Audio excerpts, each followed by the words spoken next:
बातमी नागपूरमधून। नागपूरमध्ये उमेदवारीसाठी काँग्रेसमधील इच्छुकांची गर्दी आहे।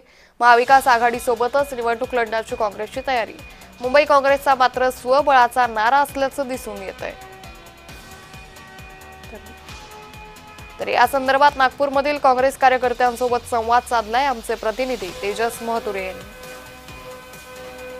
निवडणुकीच्या रणधुमाळीला जे आहे ते सुरुवात झाली आहे। आपण बघू शकता की काँग्रेस शहर अध्यक्ष विकास ठाकरे यांना भेटण्यासाठी जे आहे ते कार्यकर्त्यांची गर्दी पाहायला मिळतात। एकंदरीत बघितलं असेल तर ज्या पद्धतीने प्रभाग रचना सुद्धा जाहीर झालेली आहे आणि आता कुठेतरी जे आहे ते निवडणुकीच्या रचनेला सुरुवात झालेली आहे। आपल्यासोबत बोलण्यासाठी काँग्रेसचे शहर अध्यक्ष आणि आमदार विकास ठाकरे, काय सांगाल, सुरुवात झाली आहे निवडणुकी, कशा प्रकारे एकंदरीत रणशिंगण यावेळेस काँग्रेस नागपुरात होणार आहे? असं आहे की काल आरक्षण उघडलं आणि सगळ्यांना माहित झालं की आपण कुठून लढू शकतो आणि सगळे उमेदवार आपापल्या कामाला लागलेले आहेत।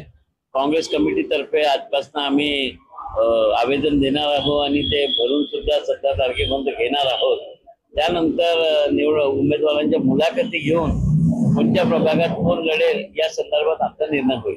काय निकष असणार आहे उमेदवारी देताना? कारण की अनेकदा आपण बघितलं असेल तर मागील महानगरपालिकेच्या निवडणुकीत अनेक उमेदवार हे कोंडे पडले होते, म्हणजे काँग्रेसनं अनेक पक्षामध्ये होते, भाजप असेल, शिवसेना, अशा वेळी आपण काय निकष ठेवणार आहात? आमचा उमेदवारीचा निकष ज्या प्रभागातून उमेदवार निवडणूक लढत आहे तो त्या प्रभागातील जनतेशी किती संपर्कात आहे, त्यांनी 5-7 वर्षात लोकांच्या संपर्कावरून किती कामं केलेली आहे, किती वेळा लोकांच्या कामात आलं आहे।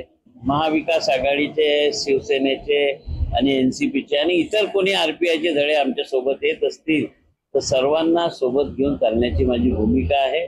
मी सदाहून त्या कामी पुढाकार घेतलाय आणि शेवटपर्यंत ही भूमिका माझी ठाम राहील। आपण युतीमध्ये लढाल का सगळं? हो, आम्ही महाविकास आघाडीमध्ये इतर कोणते पक्ष आले तरी सोबत लढू। हे होते आपल्यासोबत काँग्रेस शहर अध्यक्ष विकास ठाकरे। तेजस महतुरे, जय महाराष्ट्र न्यूज, नागपूर।